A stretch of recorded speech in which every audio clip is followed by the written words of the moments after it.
It is Tuesday. Thank you for waking up. Maybe you're just waking up. Maybe you're just waking up. Or maybe you've been up for hours. Either way, good morning. Morning. Thank you for joining us here on Live Impact News on WCNC Plus. I'm Nick Sturdivant. Across from me is the incredible co-host, producer, Hi, Nick. Carlene Bragg.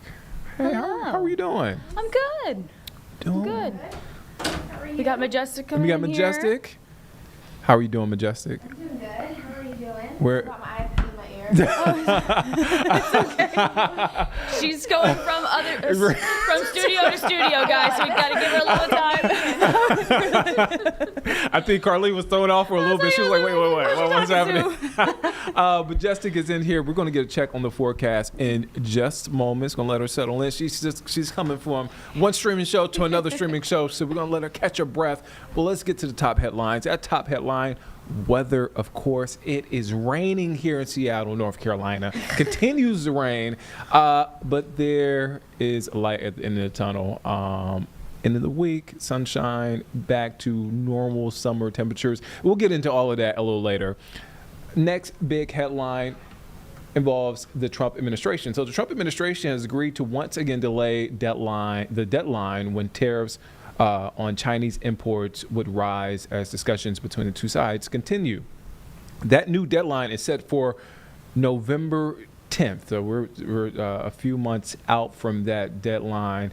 Trump posting on Truth Social, quote, all other elements of the agreement will remain the same. So again, that deadline on Chinese imports for tariffs on Chinese imports, as to say, is November 10th. All right. Our next headline, we are expected to get an update on tragedy there in Atlanta. So the GBI says it will provide an update on the investigation into last Friday's shooting at the CDC in Atlanta. So a press conference has been scheduled at 10 a.m. The GBI says several other agencies, including the FBI, Federal Department of Health and Human Services, and DeKalb County Police Department, which lost an officer who confronted the gunman, will be on hand for details and to provide details as well during this press conference. So we are expected to learn more. And today, last day of Panthers training camp. I don't know if you saw any of the images, Carlene, or any of the video from yesterday. Mm-hmm. It was coming down outside during training camp. And they're going to have to deal with some wet weather during the last day of training camp. It's when it started really hot, and now it's just raining. They've dealt with like a wonky Poor sort of. Carboni and Danielle. They were out there. They've got the fans one day, galoshes the next. We're thinking of our sports team. What my grandmother used to say, this is pneumonia weather. Is pneumonia weather? She was not a doctor, by the way. Love you.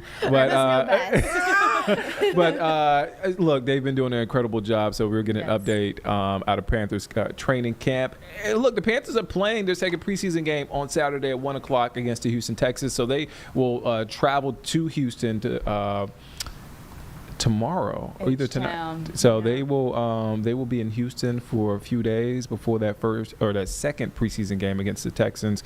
So that should be interesting. And as training camp winds down and as the season starts to ramp up as far as the regular season, I just get more and more excited. So you do. I'm just going to. You're so giddy and happy. I am. I'm as giddy as a Buffalo Bills fan watching Hard Knocks. No, I still need to. I'm just saying it doesn't just apply with me. Majestic Storm is here. You see her, Majestic. Hi guys. Are you a football fan? Am I a football fan? Yeah. I mean, I like to watch sports. I feel like I grew up watching sports in the house, but I don't really follow that much. Okay. But like if I'm invited to go, 100%, I can be a fan. If we're having a football game on at TV, sure, I'll do that too. Do you have a team? You can't judge me too much, though. No, I'm not going to judge you. There's no judgment. My family was always a Dallas Cowboys fan. Oh, no, I get it. I get it. It's America's team. quick story. My stepdad tells me this story. So back in the 60s, 70s, there were only like 3-4 channels. So the Cowboys and the Steelers were the ones that you saw on TV before things became regional. So a lot of people became Cowboys fans or Steelers fans. So my stepdad is a Steelers fan. Okay. Right. So I get it. I understand. I didn't know that. Now I understand. It makes more sense. So yeah, that's a little backstory. Enough about that. You're a Cowboys fan, but look, there's still hope. If you want to become a Panthers fan, okay, we'll bring you onto this side. Well, I want to go to a game for sure. Since I just moved here not that long ago, I gotta go to a game. You gotta go to a game. It's fun. It's a fun time. Just make sure the weather is nice when you go. We need some better weather. That's all I gotta about say. that. Let's We talk were about the talking weather. about this yesterday, how it's so Seattle-like. Look at that. Yes, I mean, you wake up again today and we are missing sunshine. So let's get to it. Want to break down a few things for you to know as you're heading out for your Tuesday. Still a ton of cloud coverage out there. We've been watching some scattered rain showers, some fog that has really developed. Let's talk about the rain, because yesterday's forecast will be very similar as to what we see today. Scattered rain with isolated downpours. And look at how much rain we got yesterday. It was kind of interesting because, some neighborhoods received over 2 inches of rain, while another neighborhood hardly received anything. So that also aids when it comes to the fog that we're actually seeing outside. This is bizarre. You guys, look at this. You can hardly even see the skyline because of all the fog out there. We were talking about this on the show earlier, how it's like, seems like it's like Gotham. It's like half of our city skyline right there. It's so bizarre, and it's been like that. Where's Batman? Yeah, that's what I'm saying. It's Gotham City for sure. I was driving to work this morning, and I couldn't even see the skyline. Usually, it's just like right in my face, so bright, I couldn't even see it. So now we just hardly see anything still. So definitely foggy out there. Keep this in mind as people are heading out. It's kind of just one of those days where you just need to be ready for changing conditions, because at times it'll be really foggy, hard to see, and other times you won't see any fog. Temperatures right now mainly into the 70s. If you have any errands to run this morning, at 76 in Charlotte, 71 in Hickory. Daytime highs today rising back into the 80s. Still mainly cloudy skies, a little bit warmer than yesterday. So that's the basic stuff that we're looking at. But I want to get to our Doppler radar showing you the rain that is coming down. Now, this is scattered rain, but we do still have those isolated downpours. So remember, whenever you're looking at this, whenever you see pockets of oranges and reds, that's where the rain's really coming down intensely. And that's what we're concerned about, that we could see localized flooding. And that's similar as to what we saw yesterday. The National Weather Service is just now issuing, about 5 to 10 minutes ago, a flash flood warning. This is outside of our viewing area, but it's not too far away. It's in South Carolina, just west of Columbia. When we have these issued, these flash flood warnings, it means that we are rapidly seeing rises in rivers, streams, creeks, that water is piling up fast. And this is all tracking north and east, so we're going to have to see if this continues to stream into our area. Whenever we have a scenario like this, we always want to look downstream to see what's heading our direction. So that's kind of the big story there. Remember, that's outside of our viewing area, but just to the north a little bit, I mean, we are still seeing a lot of downpours, and that's exactly what we're forecasting, and really that's what we're continuing to see. Even across the mountain locations out towards Shelby, Hickory, if you're going to be traveling this morning, be prepared for that, because when we have these heavy downpours, we oftentimes see ponding out on those roads. And trust me, people quickly hydroplane when they're going way too fast. That's an ongoing problem. This is how the rest of the day plays out, though. It'll be an active start to the day by the afternoon. A lot of cloud coverage, temperatures into the 80s. Can't rule out that we won't see any active weather into the second half of the day, but I think it's mainly going to be in the first half of the day. And then I also want to talk about how much more rain we could see over the next couple of days, because I know you guys are probably ready for some sunshine. Unfortunately, scattered showers and storms today. We're already saying that. We'll do it again tomorrow. And then even on Thursday, while we will get more sunshine, the sunshine can actually act as kind of fuel for pop-up thunderstorms. And if these areas that have already seen these heavy downpours receive more and more rain, then that becomes problematic when it comes to that flooding. So make sure you stay close to our weather team for that. Want to also talk about the tropics very quickly, because yesterday, hopefully you didn't miss it, but Tropical Storm Erin did form. You can still see it way out in the sea. It's good news. And really, first things first, we don't think it's going to bring any impacts to the United States over the next 10 to 12 days. So good news there. This was a 5 a.m. advisory. Our next one won't come out until 11 o'clock this morning, but still moving west, 22 miles an hour. You can see it out there. And here's kind of the track of it.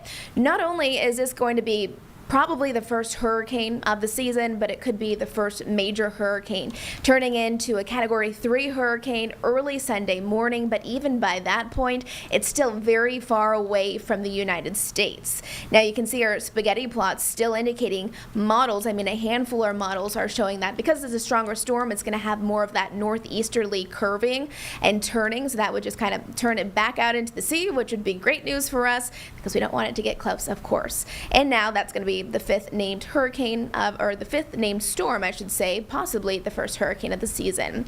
And then finally, let's just show you that 7-day forecast. If you're making plans over the next few days, here's the deal. Cloudy skies today, much the same tomorrow, but we are still watching for Thursday. I think Thursday, temperatures start to get a little warmer. That's when we can also see still those sneaky storms. You know, those days where it's really sunny and then all of a sudden you're like, what in the world? Where did this storm come from? That's what you should plan for on Thursday. But then this weekend, hopefully you're making some outdoor plans. It's going to be pretty nice, seasonal, upper 80s, low 90s, and just smaller rain chances. So looking forward to sunnier days. At least they're in our 7-day forecast.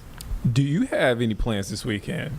So I saw that at Camp North End on every Friday night they have like live concerts and stuff like that, and I don't live that far away from it, so I was like, okay, I need to do that. I haven't done that yet, and I've also wanted to go back to the Whitewater Center. I haven't done that for a while. Oh, a busy weekend for Majestic. We just go with the flow. We just go and see, but you know the rain has put a damper on things lately, so I'm ready to get out. And Carlene is ready to splish splash. I'm ready to splish splash. I told her that she could still splish splash. No, not in the rain. I don't want that. I want to jump into a pool. Yes, I agree. A river. Yes, you all know, the things. Splish splash with sunshine overhead of me. Yes. That's what I want. That's all I ask for. Me too. And we've been trying to make boat friends all summer long. We're boat friends. We don't. Well, I don't have if you any. See us. Do you got a boat? Can we be your boat friends? Can we be your boat friends? Me? Yes. Oh, I don't have a boat. I'm looking at the camera. I'm looking at viewers. I was gonna say. I was like, I'm over here rubbing my eye. I'm like, I don't have a boat. I don't have a boat. I don't have a boat. I haven't been on a boat in a long time. Yeah, so okay.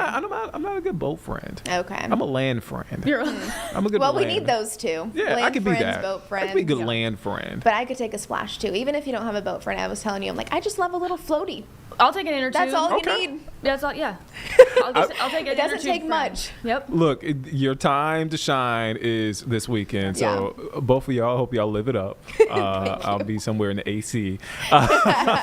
Majestic, thank you for your time. Yeah, thanks thank for you for having stopping me. in. See you tomorrow. See you tomorrow. All right, let's shift gears now. So we want to go to something that's happening live. So there is a District 3 forum. These are candidates for District 3 in the Charlotte City Council race.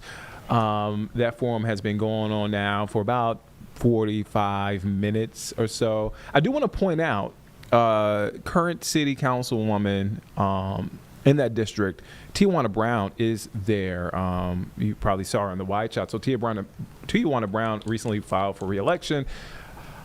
Despite a federal indictment. Now, Brown has pleaded not guilty to a federal indictment claiming she misused thousands of dollars in COVID-19 loans. Just putting that out there for context. But again, this forum is underway. Let's take a listen in to what's being said.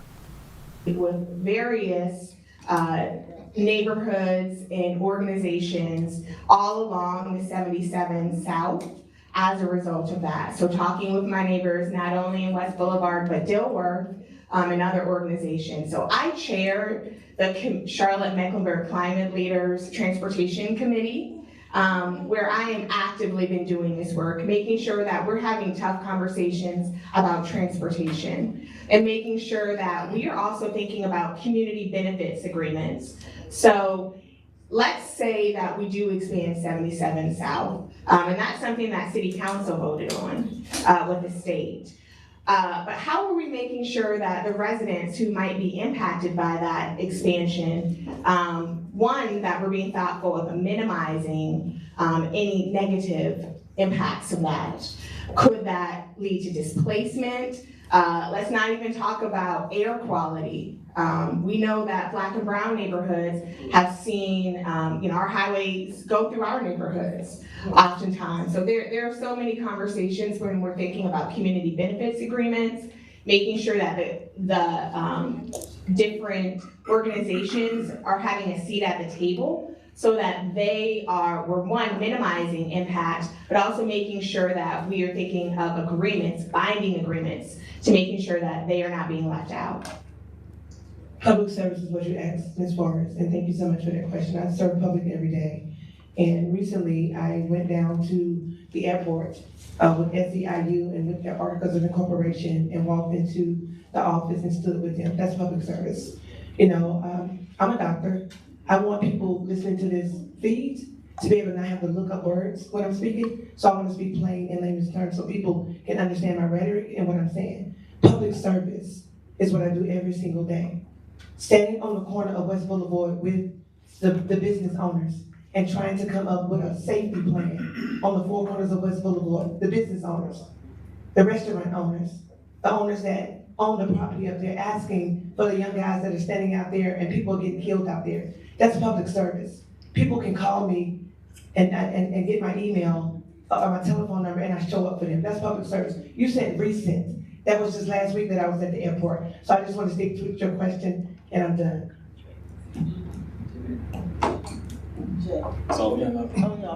That job never stops. Been a public servant. One of the things that I've been helping communities do is to help establish and reinforce their HOAs, to protect them against some of the things that I spoke of earlier. And that is really the only protection that a lot of them have. If you live in a homeowner association where there's no clause in there that protects your portion for what the land can be used for, at least you open for those things that I spoke of in regards to impact of multifamily, duplexes, quadruplexes being built in your residence, in your community. The other thing is that I do is, so a lot of my time helping the seniors. I don't charge anyone. I do repairs. If somebody called me and asked me for help, I provide my services for free. And I get an enjoyment out of that, to be honest with you. Something that I enjoy doing. So since I've been retired, I spent a lot of time in those types of communities helping seniors. I've also helped young ladies just recently that was dealing with a matter on South Tryon Street where she felt that she could not, her land was being intruded on by a developer. And we got that resolved through the city of Charlotte, as well as unfortunately had to get a little advice, legal advice from an attorney. But it all worked out in her favor, and she was correct. So I never stopped. I have never stopped, and I won't stop. I've been in public service pretty much all my life. Thank you. Good morning. My name is Jay Hill, and I'm from West Boulevard. About 2.5 weeks ago, I had the So Fresh and So Clean Up Day, spent my own money to clean the West Boulevard corridor from the exit all the way down to the library. My question is, thank you, sir. My question is, what do I have to do? There was grass and weeds growing out of the sidewalk. There was ivy across from Greater Mount Sinai that looked like it was covering up the sidewalk and people had to walk in the street to get past that. What do I have to do to get West Boulevard on the same calendar as Valentine and South End and Myers Park as far as their grass being cut the same way it needs to be done on West Boulevard? My question is for the whole panel. Okay. Thank you. So good morning, Mr. J. Hill. Thank you so much for your question. You have come to the office and met with me at City Council several times, and I choose to meet in City Council. One, taxpayers pay for that office. If we're not going to have an office that we're not going to use, why do we have it? So I want to make sure that you can come into the office. You're So Fresh and You're So Clean event, amazing. I wish I could have been here, had prior plans that you and I communicated about, or I couldn't be here. But when you call me, you ask me, I do that. What I want you to know is that we have a program, Great Neighborhoods, and you and I talked about riding down West Boulevard with the city manager. That is still in the making. I can't elaborate on something that I wasn't there, but I know what you're talking about. I'm a member of Greater Mount Sinai Baptist Church, 1243 West Boulevard my entire life. So we do care, but what I would suggest is that neighborhoods protect their neighborhoods. That people come out and we knock on doors. You're a one-man show and I love it. But everybody collectively needs to come together so that we can keep the character of West Boulevard in that neighborhood. Meet with West Boulevard Coalition. They do great work, but also the neighbors themselves, a lot of them, even though we have that great organization, a lot of people don't know about it. So we can knock on doors and get people involved. Take care of your community, take care of the people. I love the great work that you're doing. I'm still open to you, you know that. I appreciate your question, but the ride down West Boulevard is still in effect. From one end to the other, we will do that. So thank you for your question, and thank you for your great work in West Boulevard.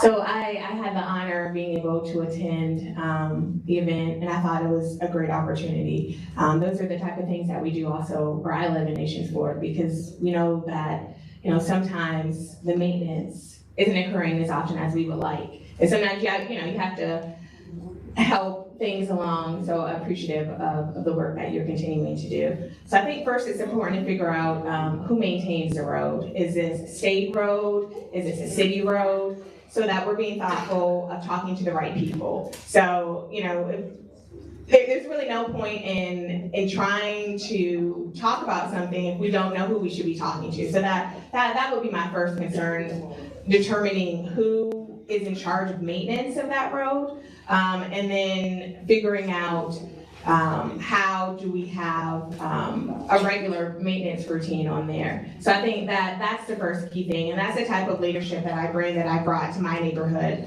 One, making sure I do my research. So not just saying something, making sure I understand who maintains it so that I can make an informed decision and actually make things happen. You can just say something, or you can make sure you're talking to the right people to make sure it gets done. And that's the type of leadership that I will bring to District 3 as a representative. Wilkerson Boulevard is a city-maintained road, so it starts with the city of Charlotte. Sidewalks, growth, limbs hanging over, that's city of Charlotte responsibility. And those things supposed to be clear, fray, any limbs. It's safe for pedestrians to get up and use them as they're designed to be used. So that's where I would start. That's where I've always started. It is wonderful to have neighborhoods that adopt streets. The Adopt a Street program, of course, you clean that based on the policies and the rules that they have in place.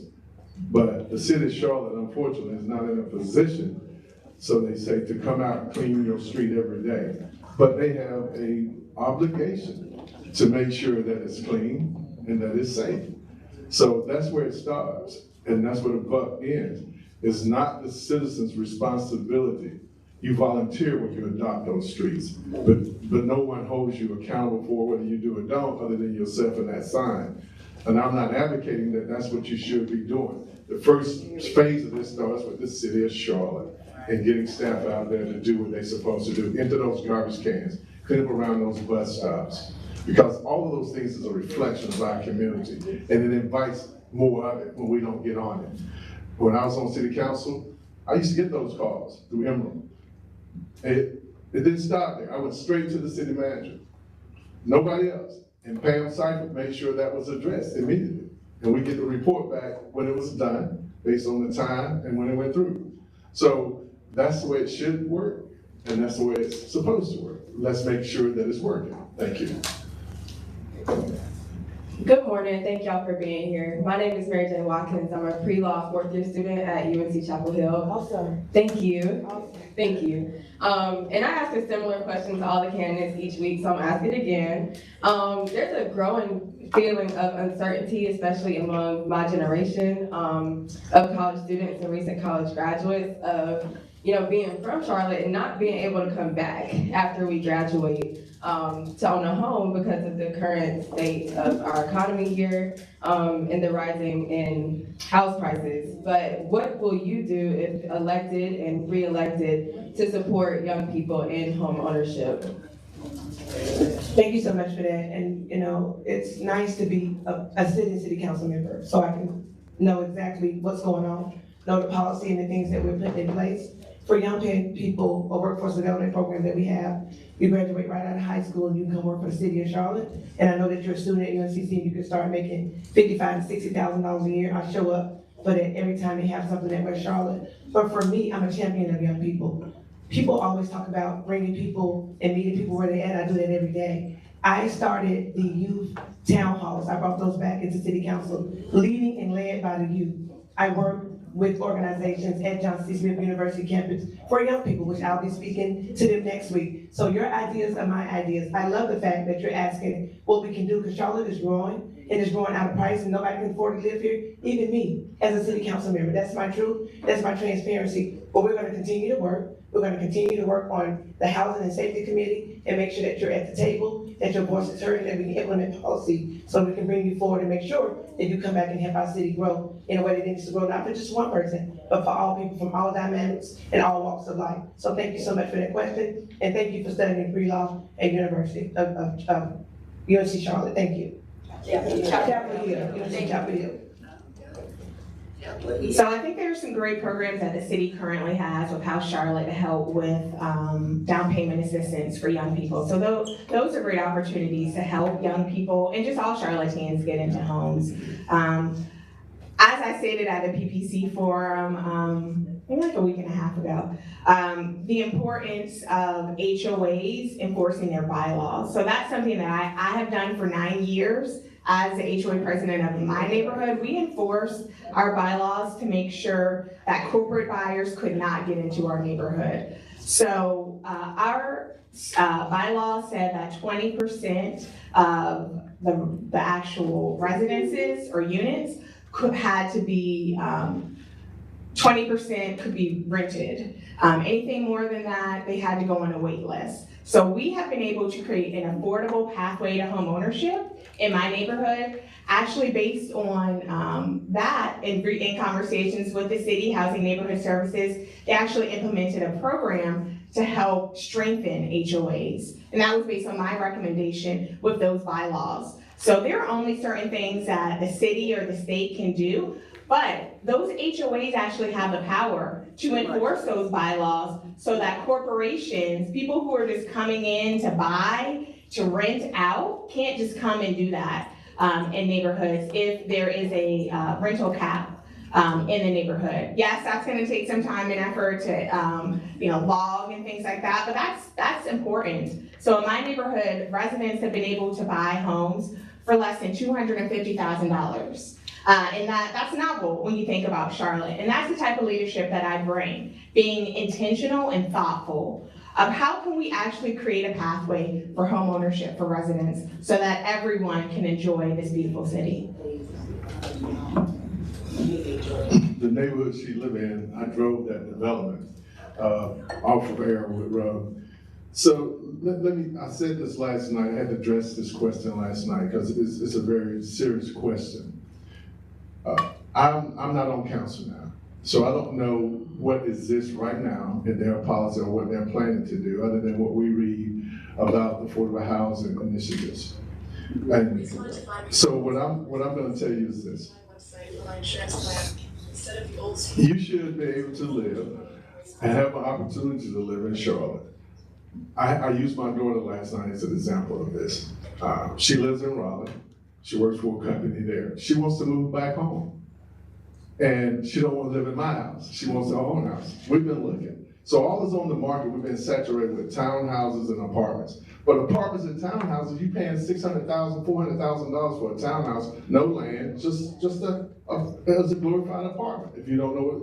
So at the end of the day, then you look at compare the same, the market-driven rates based on what the market is doing in Charlotte, also have rent that high. So it makes it truly unaffordable for a well-educated person making a lot of money or someone that's just a blue-collar worker, graduate, high school graduate. That's what we need to be really talking about. How do we balance this? And it seems to me that there's a push that we want Charlotte to be the biggest city. That comes with problems. That has issues. And it affects those very things what we talk about, affordability to live in the city which you were born or raised in, or that you want to live in. And I want to make sure that we put that on the table. I don't hear them talking about it, just like I don't hear them talking about crime. So thank you. How are we doing on questions? We're down to our last half hour. Do we go to 1 minute answers? 30 seconds and 1 minute. Okay. We're gonna switch. Still 30 seconds. 1 minute to answer. It's me. Okay, this question is for Joy Mayor. you say you based off of integrity. So I got a question. Why would you take credit for the Violence Interrupted program with Safe Coalition to Action NC? We actually started this program when we actually linked up with CRC when we started what's called the Jump Start program. So I'm just confused of how you take the credit with something that you did not do, and I know that firsthand, being on the executive board. Okay, thank you. So, no, I never took credit for that. I said that Nations Forward, we know is top 4 in the city for violent crimes. I have the emails where we, after with Babies Forward, we know that we saw so much success in the Alternatives to Violence program that we actually asked the city, hey, you know, this would be a great program. We should bring that also to Nations Forward area would, based on the data. So I like to use data to make sure that we're using data to drive decisions. And that was a decision that SWAN, Southwest Area Neighborhood Coalition, and other neighborhoods talked to the city about. First, when we found out we were not part of corridors of opportunity, despite having the same challenges, low wealth population, Black and brown, 10% of over 10% of our residents do not have a high school diploma, who are 25 and older, and that limits their abilities. Good morning. I have a question. Winston Robinson, District 1, McCrory Heights, nothing to do with District 3. However, you are a voting member of council, so you do have an interest. And I wanted to know, what is one original concept that you hope to bring to council that optimizes lived experience for long-term residents? Versus building out. All of you. Thank you so much for that question, Listener. I know you're very supportive and you care and you show up for your neighborhood. An original idea that I would bring would be to connect with the nonprofit organizations like the one you run and to allocate funding to those organizations, because you guys do exceptional work. We operate a $4.5 billion budget, and we have line items, and Councilmember Mayfield is here and she's strict on that, and she and I went back and forth, but I was able to stretch it to the limit and optimize fundings along with my council members. We get one vote. But I stood out because I'm very passionate about people like yourself and other nonprofit organizations that are on the ground doing the work. So that's an original idea that I stick with, that I want to move forward. And she's nodding her head because it's original. And at the end of the day, if you all are pushed out, where would our city be? Your ideas are unique. They are for upward mobility. They manifest all over the city of Charlotte in all corridors and all in from the south, the east to the north and the west. And so thank you so much for that question. I will continue to fight the way that I'm fighting. I want people to know, sorry, I respect it. I didn't look your way, I apologize. All right. That, again, is what my concerns are as well. But I don't believe in reinventing the wheel. If there are agencies or nonprofit organizations that's doing it and they're successful at it, I believe that the city of Charlotte do have to look at a different way of funding and getting involved and supporting those organizations that are very successful at it. And I also have the other concern of that is that, you know, we have to learn to spread that, and we don't. We like to concentrate.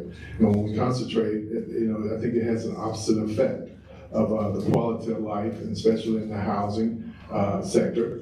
So I support any organization that can show their books that they're doing it and doing it well. I think they should receive funding, and I think we should look for those type of organizations instead of trying to create another committee, another organization within city government, when there's people out here that's doing it every day.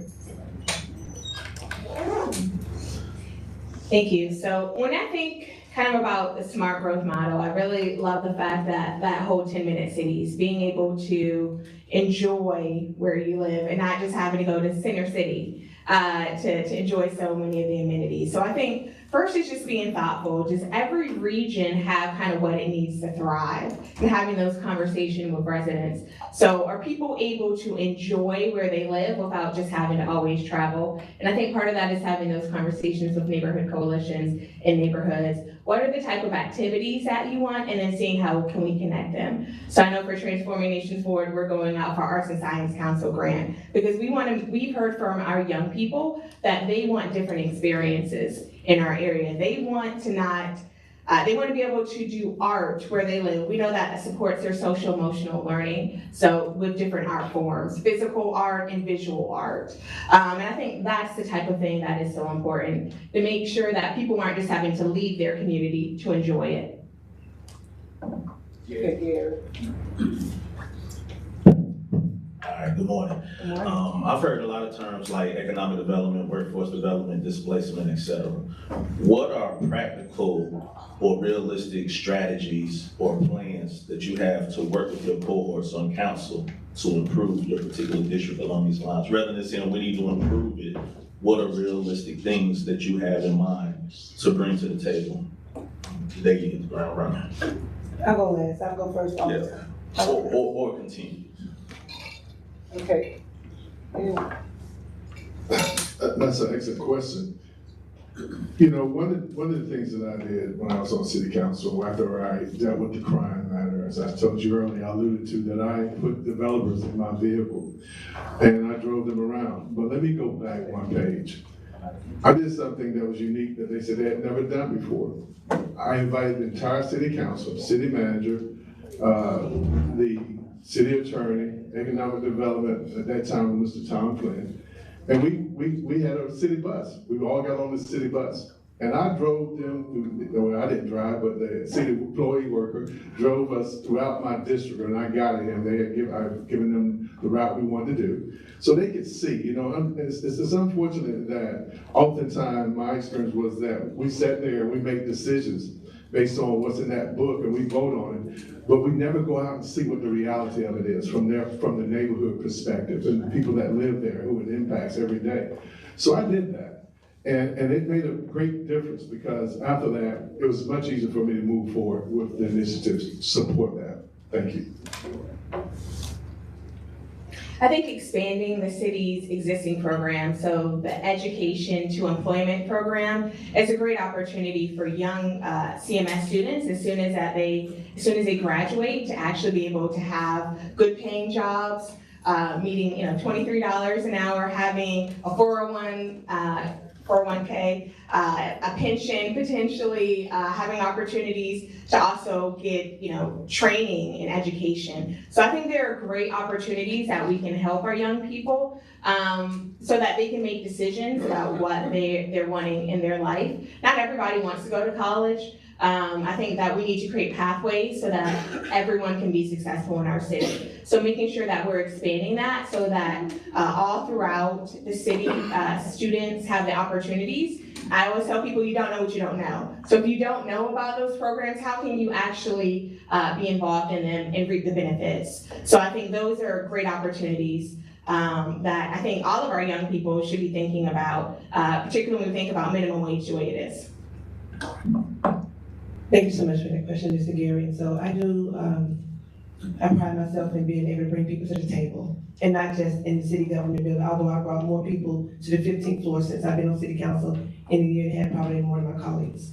But I will say this, I went out to the airport recently, the #1 economic driver in our city, and I met with Steelberry Acres, something that they've never been able to do, and bring all of the airport officials to the table, the executives, and show the blueprint of what's being brought, and properties have been purchased long before I've been born.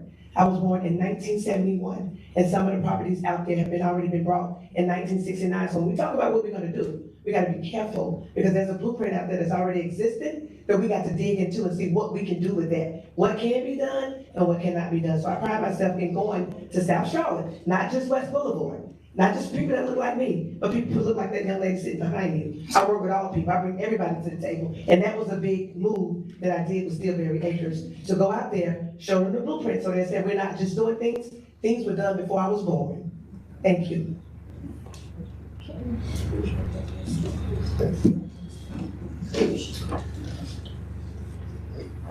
We're waiting for Little Ken. segment. When sharks smell blood in the water, it's gonna be a feeding frenzy. Okay. My question to Mayo and Turner, as you know, there's documented legal allegations against the incumbent. If that was not on the record, or in this case, would either of you be in this race? And please do not be evasive or lengthy in your answer. I'll go first. Yes, I would still be in this race regardless. So I've been having conversations with neighborhood leaders pretty much for the last year about running. My website has been up for 2 years, so the data speaks for itself that this is something that I have continued to be interested in, having conversations with people regarding my run for District 3 for Charlotte City Council. So very excited to have taken this leap and done so well. So I mean, I think I'm very excited to continue to do this work and glad for the effort that I have done in the work. To answer your question, yes, I would be. I'm not one of those opponents that believe in attacking someone, and I'm not going to become that. I didn't do it when I was on city council my 8 years, and I've been in politics even before I got elected. So I wanted the rematch because I still believe that I'm the best candidate for the job that needs to be done, that we're facing as a city. I'm not come by lately. I didn't start going to neighborhood meetings in the last year or two because I had an interest in running to do this. I've been doing it, and I'm standing the fight. And that's whether I win or lose. I'll still be in the fight on the battlefield for this city and the people that live in this city. And I will work with whoever and that takes this seat because it's bigger than us. This is not about me. It's about the people. It's about the future of Charlotte. And I truly believe that we're at the tipping point right now. We're at the tipping point. The question wasn't for me, but I want to answer it if that's okay. So I don't believe they will be in the race. I am fighting like HELL. I'm standing under grace. And at the end of the day, I know for a fact that Joy Mayo came into my office and I asked her, did she want to run? And we could talk about me passing the baton to her because I'm transparent. I said, your website is up. And she said, my website has been up, but I'm not running. I'm just doing the work. So we have to think about people, what they're going to tell you they're going to do, and then what they're going to get in office and what they're really going to do. Transparency is all I've ever been, whether it's been good or bad, high and low. I think I prematurely spoke that I wasn't going to run and put an email out there, and people came from out of the woodworks. And I can tell you right now, I still think that right now, because I'm so transparent, that not only are they running against me, but also some people in city government is running against me. But when you stand and when you fight, you win. And that's what you see me doing, fighting. Amen. Good morning again. If elected, this is for the whole panel, if elected, the 1 cent sales tax, if that passes in November, how will you make sure that you protect the West Boulevard corridor, that businesses and residents are not displaced, and also participate from an economic mobility standpoint as well? Let me go ahead and respond to that and get that out of the way. Since I'm a sitting city council member, yes, I did vote to move it forward to the ballot because I'm transparent. But at the end of the day, I've been speaking with community. It is a lot. We have 1 minute, right? There's a lot going on with this plan. And so as I stand right now, I am standing neutral, as I stated in a previous forum that I was at.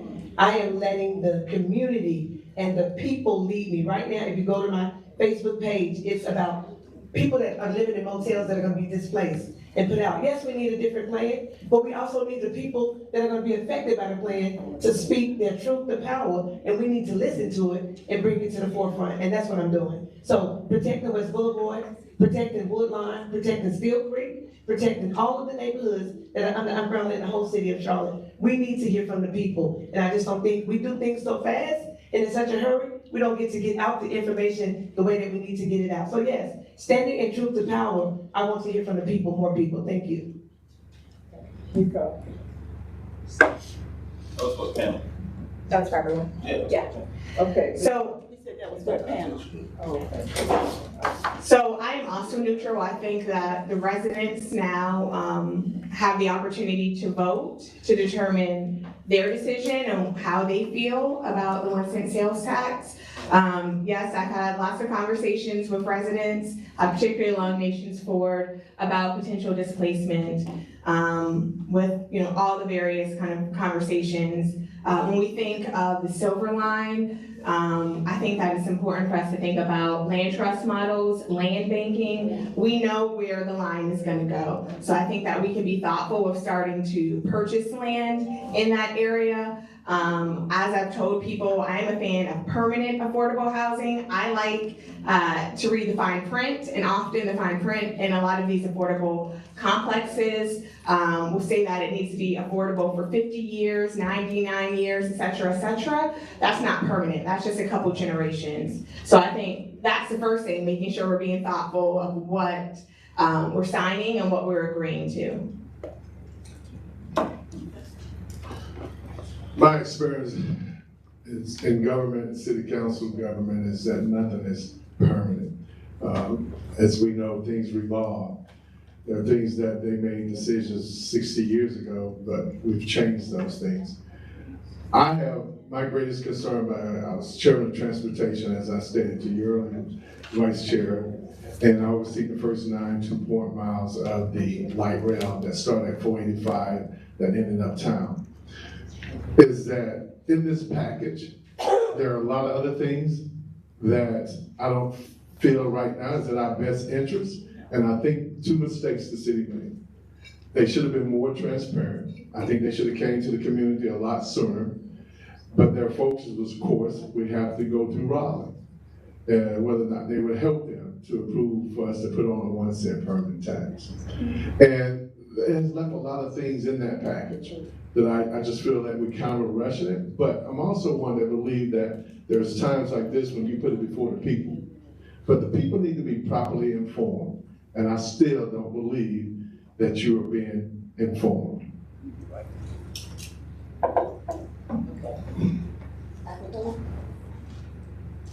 Okay, this question is more for Councilwoman Brown. You heard Joyce take on the violence interrupters program. Can you elaborate more about the 5 hot hit zones that the previous chief, which would be Putney, had advocated for versus the conversation of the sound bites that she's given us inaccurate information? Go ahead. Yes, ma'am. Thank you so much for the question. So Chief Putney, along with nonprofit organizations, came together for 5 hot zones. Beatties Ford Road being one on West Boulevard, Nation Ford Road, Central Avenue, and Eastway, and we're still working in those areas today. I do want to give credit to our Assistant Vice Chair, LaWanda Mayfield, and being on the Housing and Safety Committee because we fought to bring ATP funding that was gonna go away. That funding is very important, so thank you. Chief Putney did start it, but we are fighting to keep it here because we need that. Because I always say that when people that are closest to the problem, they're gonna have the solutions. It's been proven in data, it's been proven in records, and it's been proven in our funding that we kept to allocate along with our other council members agreeing to keep that funding there. So I'm very happy that I sit on that committee. So thank you so much for that question. And those are our facts that you can go back and check. Thank you. We have a few seconds left. I cut you off because you ended it. Okay, no problem. So I just wanted to say that, everything that I've done, I need people to know this is on my website. Every single thing that I've done, my website is current. It would be here all night if I told you all the accomplishments that I had being on city council. Okay. Hello. Can you hear me? Okay, thanks for mentioning math. Ms. Mayo, I'm an accountant, so I know the difference between a liability and an asset. So my question is, you mentioned you don't have to be invited to a meeting. So I think I speak for all of my neighbors because a lot of them don't know about Channel 16. So this is for the 2. And I'm glad that you mentioned how you, so that we all can know what's going on, what meetings to get to. What will you do to make sure,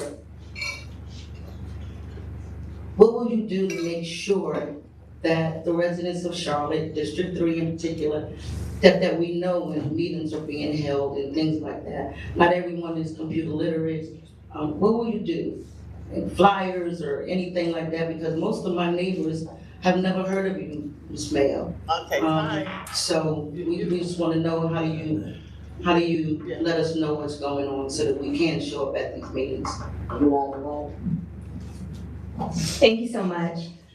So Transforming Nations Forward actually just received a boost grant from the city of Charlotte, $500, and we'll be sending an email. Can I just have a microphone? Yes, sir. We have a parking problem. Excuse me for interrupting, I apologize. We've just got a gray Murano vehicle out in the parking lot over on this side blocking a car. It's parked like in the roadway in the parking lot, but blocking a car. Anyone could move their car. We'd appreciate it, and I apologize again. It is a two-door. Any takers? It might be the staff. It might be upstairs with the, what you say, the apartment, people upstairs. Thank you. All right, so you're watching Live Impact News on WCNC Plus. I'm Nick Sertivant. We are approaching the top of the hour. Right there, you're watching a live look at a candidate forum for District 3 Charlotte City Council candidates that is underway at the Belmont Center in NODA. Again, this has been going on now for the better part of an hour or so. But it's a chance to hear from these candidates within District 3 running for a city council spot. Also, there is incumbent Tijuana Brown, who has got a chance to speak and talk about her platforms and her issues here in this forum. So let's tune back into the forum. Let's take a listen in. So I think working closely with neighborhood leaders like yourself, Tracy, we'd love for you to help us spread the word about the work that we are doing in Transforming Nations Forward and encouraging your neighbors to come. So I think that as an elected official, it's important to collaborate with other people. I can't be everywhere all the time, and it's important to have people that you're able to work with to help with that boots on the ground. So I hope that you will encourage your neighbors to join us next Tuesday at 6:45 at Gracious Living on Nations Ford Road.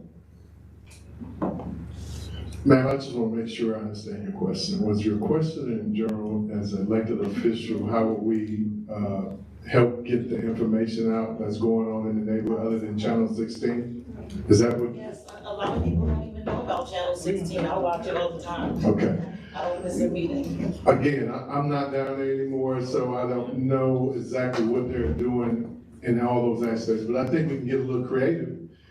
We send you a water bill that belongs to the city of Charlotte. So we can put a flyer in those things. I'm one of those persons that believe that we have left out a certain segment of our community by believing that everything has to be digitalized and people are computer literate. So at the end of the day, I believe that that's something we do anyway. That bill is going out to put another little flyer in there with a calendar of what's going to happen in the next coming months. Shouldn't be any big problem. Tracy, I'd like to answer that question as well. So as a city council member, we have subject matter experts that make sure that all of our information gets out. They work hard to make sure that people understand where our meetings are gonna be at. When you send an email like you did, I'll meet with you. I also would like to say, being endorsed by Montravius King was unexpectedly. He's a highly qualified candidate and is very good with policy, but he knocked on doors and people told him that they were still standing with me. It's hard to get people to leave a person when they know a person's heart in their fight. When they know that they're gonna fight with you, they know they're gonna fight with you when the chips are up and when the chips are down. And so community meetings is what I do. I collaborate with everybody. I would love for people to come into the government center because we're in unprecedented times and I don't know what people's motives is. So that building is secure, but I will come out to you, okay? Thank you so much for that question. Thanks for inviting me. You're the first one. I know that. We don't go back and forth, yeah. I think everyone answered that question. We have one more question and then we're going to allow our guests here to give their closing statements. Yes.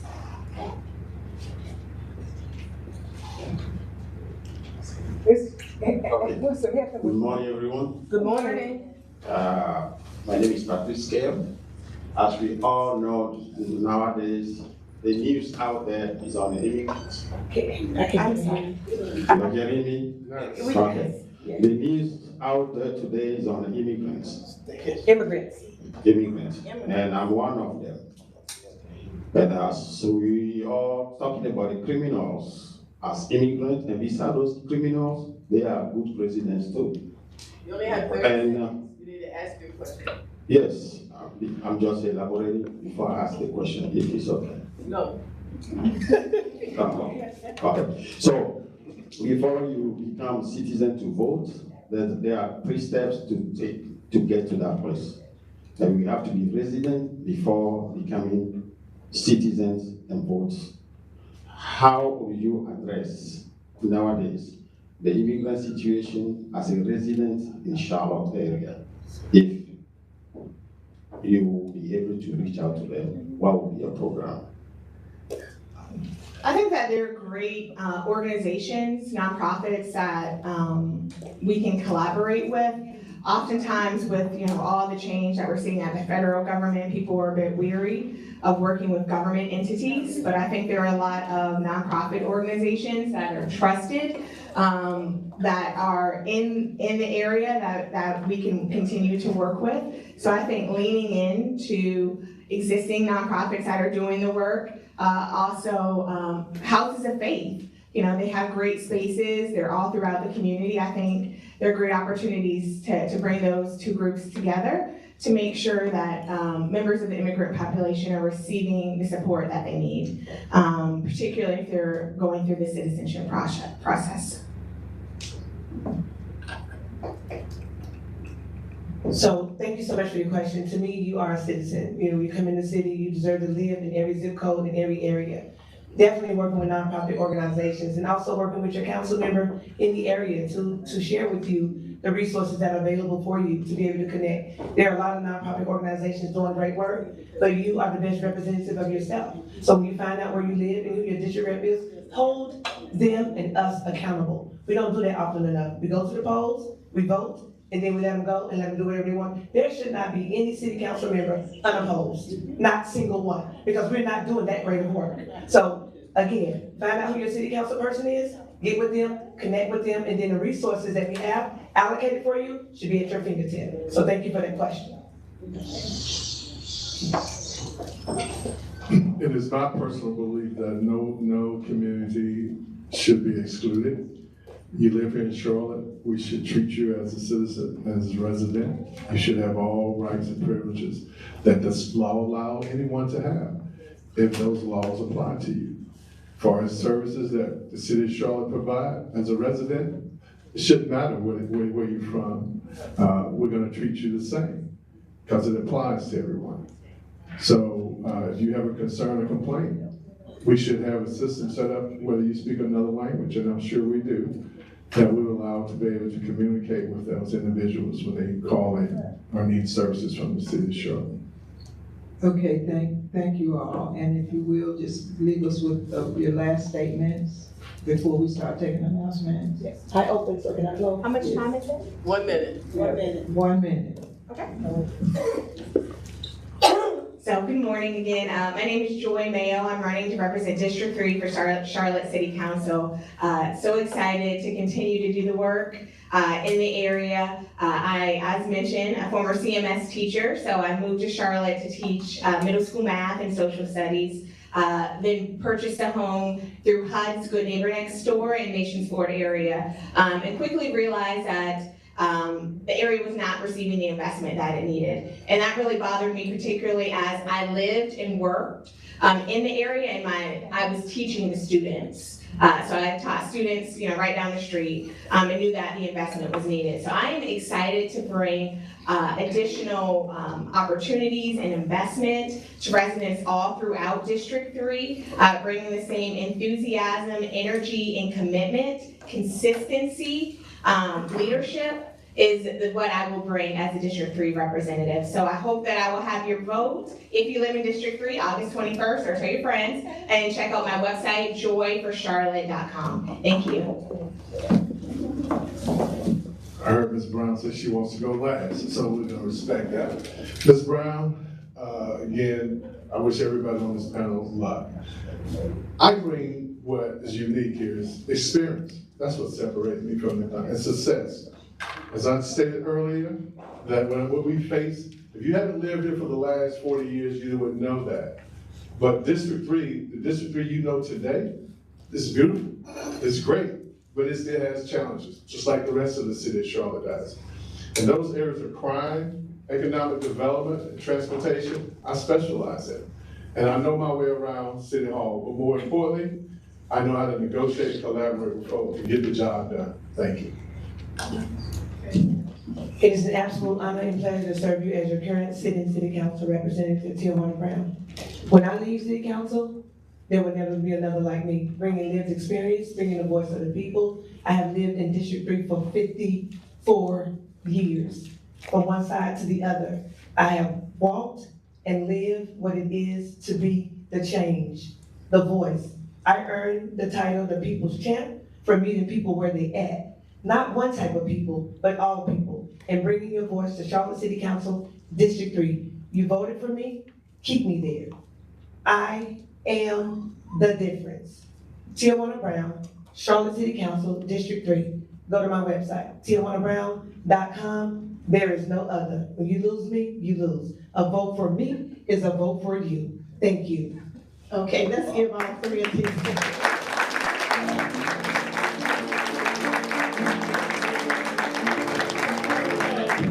Okay, thank you so much for coming today. And we are ready for announcements. And this young lady right here has a special announcement. Ready? Yes. Oh, okay.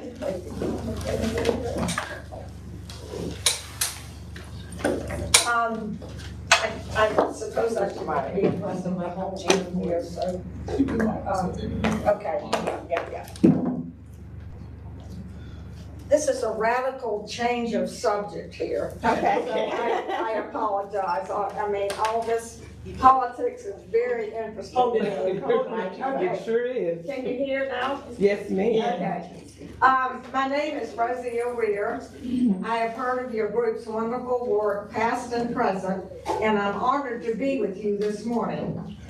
Congressman John Lewis reminded us to, quote, make good trouble. This is what we are attempting to do every Thursday morning at a protest gathering on Beatty's Ford Road out in front of the Allegro Westbrooks Library.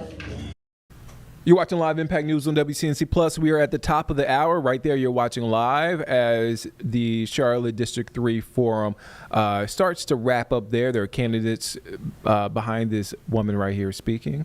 There are a couple of the candidates running for the District 3 City Council seat. So that is happening, and that is about to wrap up in just moments. But we want to shift now to Atlanta, where right now a press conference is underway. And so that press conference is the GBI, the Georgia Bureau of Investigation, providing updates on the investigation to last Friday's shooting at the CDC campus in Atlanta. Let's take a listen in. This press conference just started, so let's take a listen in to what's being said. The shooter died from a self-inflicted gunshot wound. Further forensic testing of the firearms evidence will be conducted by the GBI Crime Lab. Additionally, over 500 shell casings have been recovered from the crime scene area. A total of 5 firearms along with other evidence has been recovered from the scene and will be submitted for further forensic testing. Close to 200 rounds impacted 6 of the CDC. Electronic items seized in the case are undergoing digital forensic examination, and agents have and are continuing to conduct numerous interviews, review video evidence as well that was recovered. Currently, addition to that, currently our investigation reveals that the rounds fired by the Emory police officer did not strike the subject. The complexity of this investigation requires a great deal of collaboration, which started Friday night and continues to this day, along with information sharing between local, state, and federal law enforcement agencies, many of which are represented here today. We don't anticipate any further updates at this time. However, if anything pertinent is developed concerning this investigation, you will be notified and it will be posted on our website. I'll now call the podium. Thank you, Director. I'm Paul Brown, the Special Agent in charge of the FBI Atlantis Division. Thank you for being here with us today. First, I want to recognize Officer Rose, who responded first on the scene and died a hero protecting his community. Our thoughts and prayers go out to Officer Rose's family, friends, and colleagues. So the FBI responded along with our partners Friday night. And as Director Hosey said, with nearly 500 rounds fired and nearly 200 rounds striking facilities on the CDC campus, that's been a focus of ours. So late into Friday night, members of the FBI SWAT, along with special agents, went through room by room, clearing the facilities on the CDC campus to make sure no one was struck. There was no victims on that campus with many rounds being fired onto the campus. I'm glad to say that you're watching Live Impact News on WCNC Plus. I'm Nick Sturdivant. Right there, you're watching a press conference with authorities there in Georgia, giving an update on last Friday's shooting at the CDC campus in Atlanta. Bear with us for a second. We're trying to figure out quality. We're having some technical issues, so we're trying to figure out to get better quality for you. We actually have a better shot, I believe, potentially. We want to shift over to this one. Let's shift over to this other shot. We want to give you a better shot of this press conference. Let's take a listen in. Daycare, and they're reunified with their families. We then worked with the Atlanta Police Department evidence technicians, the FBI's evidence response team, to document the shots into the facility and continue to assist the investigation. I've made every resource available within the Dr. Hosey, the GBI, and our partners to assist this investigation. Will continue to do so. Thank you. As I mentioned earlier, we know that we have recovered video evidence, continue to examine that. We encourage anybody. We know that there's a lot of cell phones out there, that if there's video evidence that would be pertinent to this investigation, or if they have information that they can provide to the investigation, to please contact us. As you know, that can be done through our tip line at 1-800-597-TIPS or 1-800-597-8477. They can also utilize our See Something, Send Something app that is available on Android and iPhones. You can attach videos to those entries, and it can be anonymous if they so choose. There's a choice there for that. And also on our, it can be submitted online through our website. That we can provide that information if you need it. So at this time, we will open up briefly for some questions. Hey there, Skylar Henry with CBS News. One of the things that we've heard from healthcare workers over the last several days is that they've been concerned about threats based off of misinformation and disinformation tied to vaccines. Is there an assessment, either from you or from Special Agent in charge, about the threat level as it relates to healthcare workers? Has there been an uptick in the days since or prior to? Threats of that nature is always something we take very seriously and we look at. We've not seen an uptick, although any rhetoric that suggests or leads to violence is something we take very seriously. So that's something we're very sensitive to. We're going to respond to quickly should we see it in the future, but although we're tracking it, we're sensitive to it, we have not seen that uptick. Director, you talked a little bit about the investigation so far. I noticed we haven't seen a good picture of the suspect itself. Will you guys be releasing one? And then, because of so many rounds, can you discuss what kind of weapons were used? I know there were probably 2 rifles and a shotgun and some handguns, but that's a lot of rounds. Can you talk about how he was able to put those down on that building, if you don't mind? So, first question with the picture. We'll be sending that picture out later this afternoon. What we do encourage is that the public remembers the face of the officer this next week, especially. I'm not here to publicize the individual, but we do see the importance of that photograph being put out. It will not be on our website, but we will provide it to you here today. Secondly, on the 5 firearms that were recovered, it was a mixture, I believe, of, I know, rifles, a shotgun, and maybe a handgun. I'm not completely sure on that. The majority, I believe, of the shell casings recovered were from a long gun rifle. Were those weapons registered to him or somebody else? Do you know when they were purchased and how, where? Don't know when they were purchased.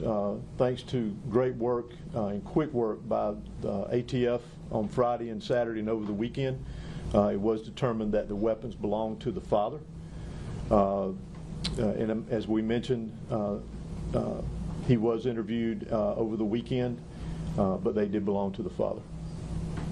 Can you give With us 200 rounds, I think you said 200 rounds impacting 6 CDC buildings. We know that there was the daycare there. Can you just give us a sense of the proximity of those rounds to people who were there and what level? I'm not sure of the location. How serious this could have been. I'm not sure of the locations of the rounds that were impacted there. And it was, I believe I mentioned, it was close to 200 rounds that impacted 6 different buildings. And the exact locations of where the round struck, I'm not familiar with. Can you give us any more specifics about the evidence you said you found regarding White's discontent with the vaccine, like what that looked like or what we know, if we know anything else? It was, we're basing that off some of the documentation that we recovered.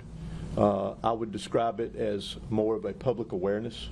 There was no direct threat, as I'll refer to it within it, but it was his making the public aware, in his words, of his discontent with the vaccines itself. You suggested that the suspect was on law enforcement's radar in the weeks prior to the shooting. Was that mainly about his own welfare and his suicidal ideations, or was there any indication that he might carry out some sort of violence? Well, we're aware that there were law enforcement contacts made with him prior to it. We know within weeks prior to it. Currently this time, our investigators are getting with the law enforcement that made those contacts and finding out what the details of that were. We know that according to a law enforcement source that during the warrant you guys may have found some medication that he was on. Can we talk about maybe his health makeup just a little bit at this point? Do you have any indications about was he suffering from any mental health issues that he had medication for? Can we talk about that at all? I can't speak to that at this time. When you said there was some public awareness in the documentation that you found, are you talking about social media posts, or what do you mean by that? No, just basically the overall content of one of the documents was more of wanting to make the public aware of his distrust of the vaccines. There was one of the 911 calls where it sounded like it came from his father that he had spoken to a specific officer before. Was that with the CDC or Emory? And I mean, did they have this man's name on their radar before this? Not to my knowledge. I've not heard the 911 call, but I'm sure we will at some point and dig into that and see where it is pertinent to the investigation. But I apologize. Is there protocol in place when someone has suicidal ideations to restrict them from being able to access weapons, or how is he able to access them?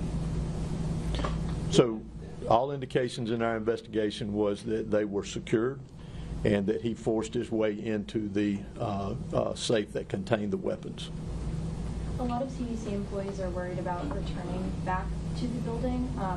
They're working from home mostly this week, but are there any plans to work with them to up security in the area, or has there been a conversation about what that looks like moving forward?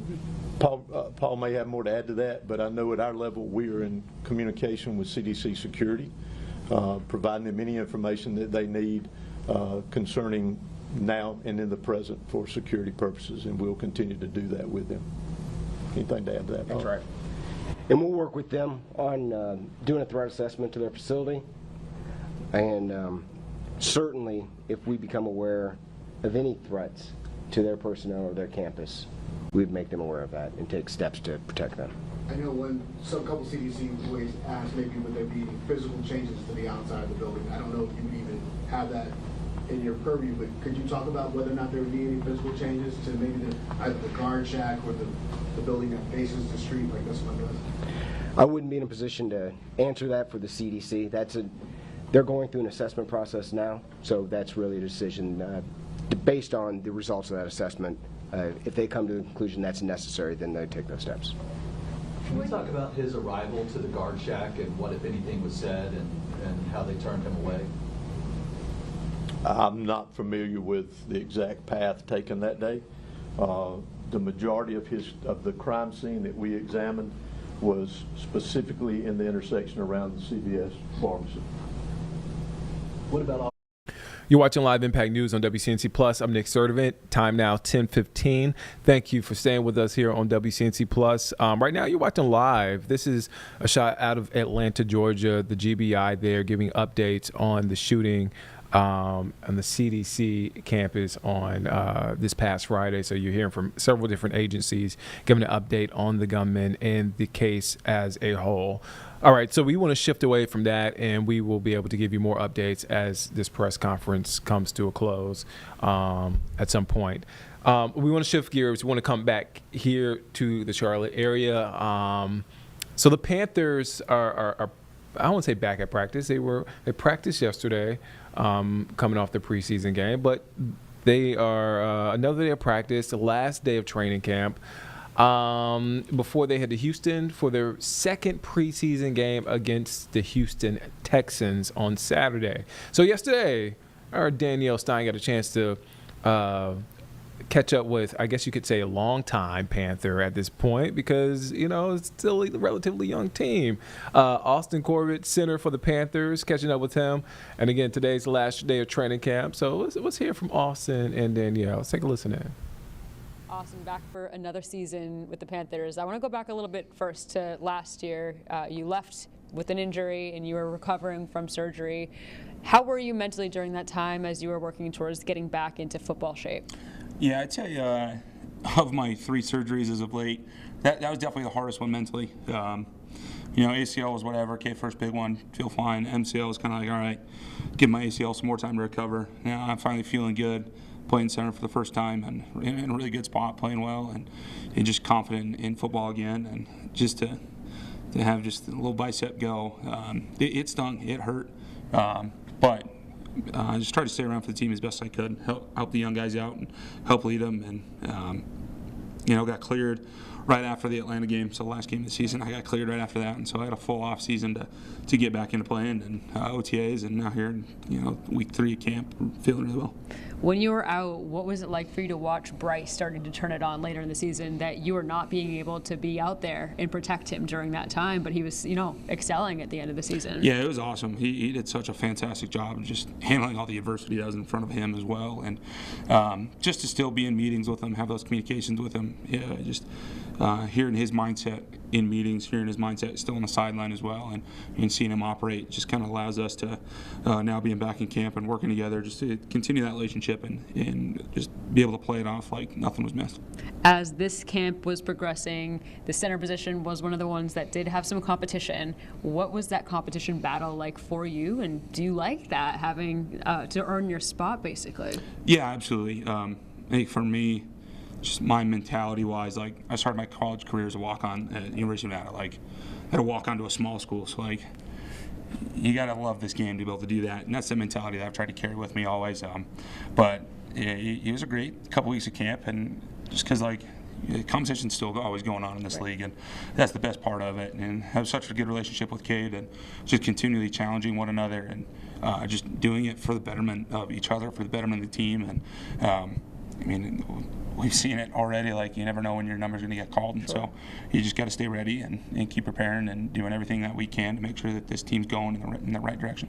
Dave just said to us today that you will be the starting center. What does that sound like to you, and how does that kind of reaffirm all the hard work that you put in this camp and also in the offseason leading up to getting that being told to you? Yeah, it's great.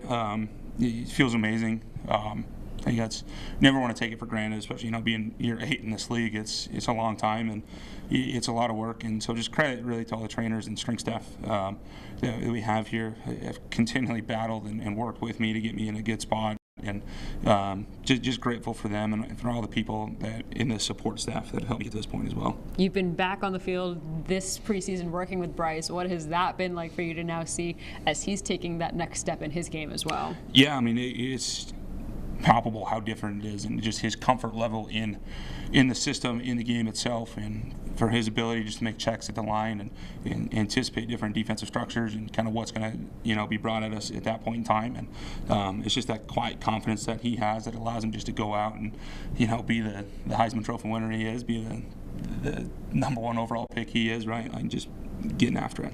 Having that continuity on the O-line, how special and helpful is that for you guys with the personalities already gelling, with just the style of play? You guys already know how each other operates. Yeah, 100%. And really just not even for like that starting 5, but for everybody that's been here. That's the same group that we've had, since last year. And so to be able to build off one another, it doesn't matter who's in there. We're all speaking the same language. We're all understanding how each other move, kind of what techniques, benefit each playing style and how we can make that work on the line of scrimmage with no matter who's in there. And so it's been a great camp and really just being able to progress from that momentum we had last year and really take it and just to get off running with that, that first game against the Browns last week and this week coming up into Houston.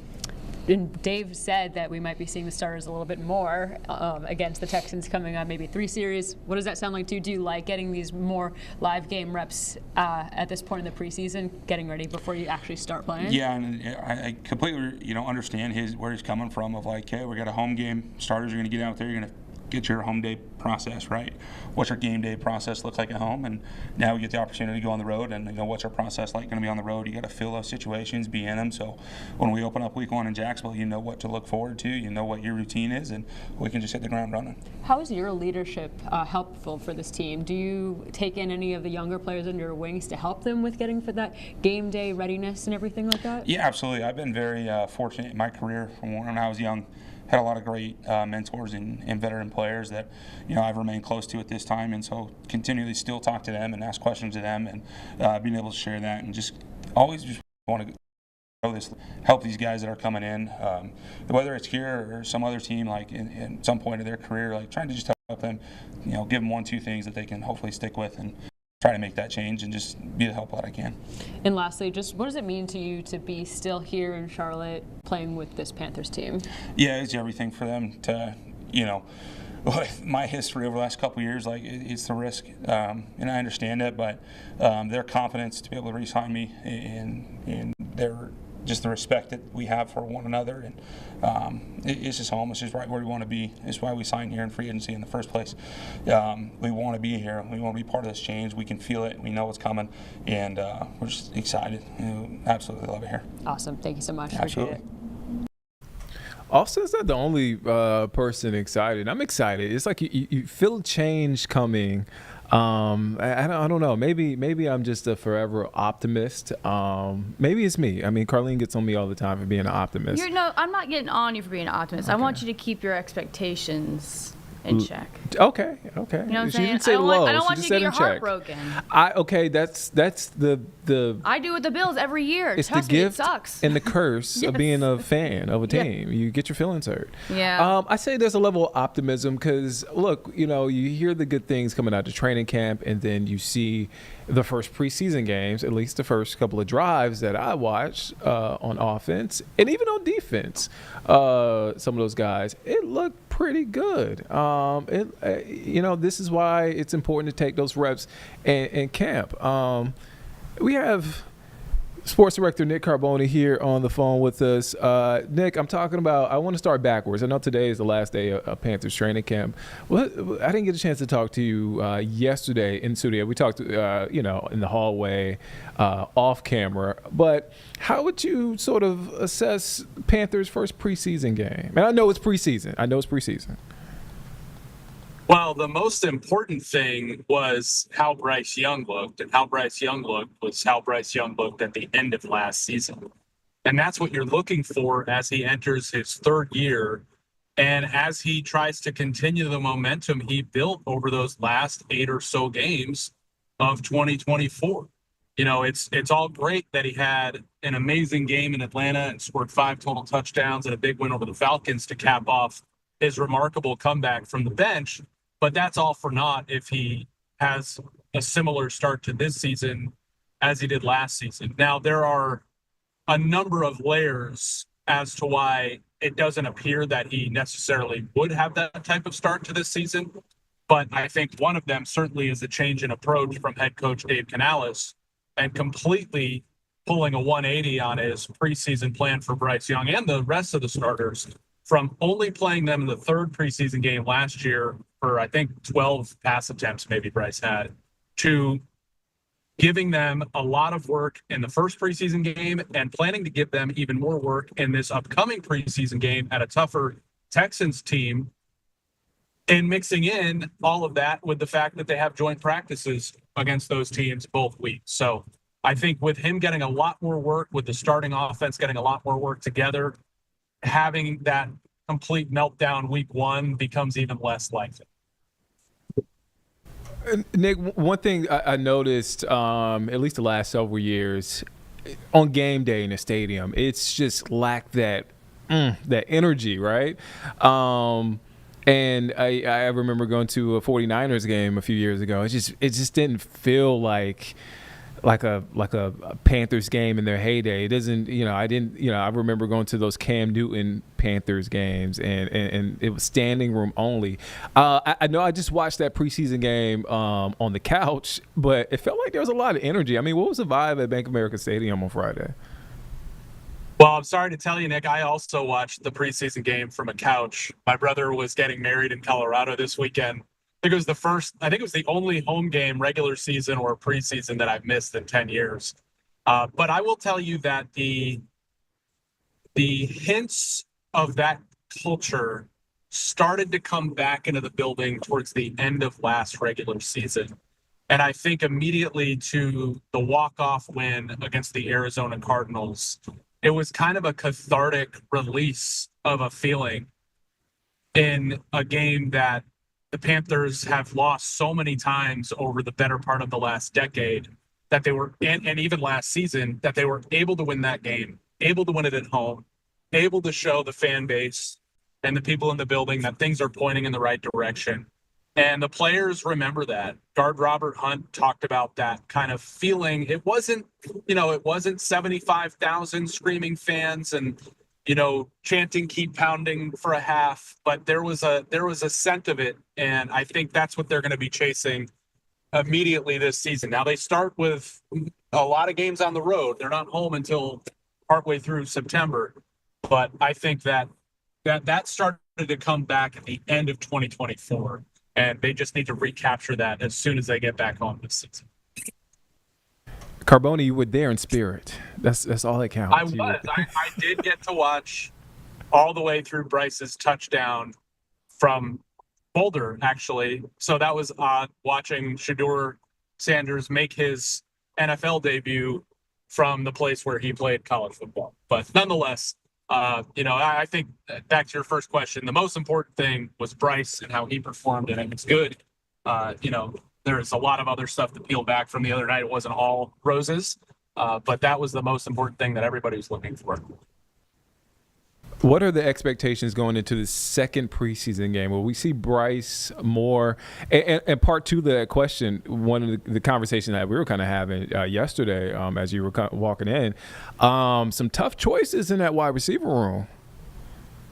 Yeah, it seems like that is the room we continue to focus on. Not only is it a flashy and important position, but it's the one that, go back 2 years ago, it is so much more talented and so much more competitive than it has been for a long time.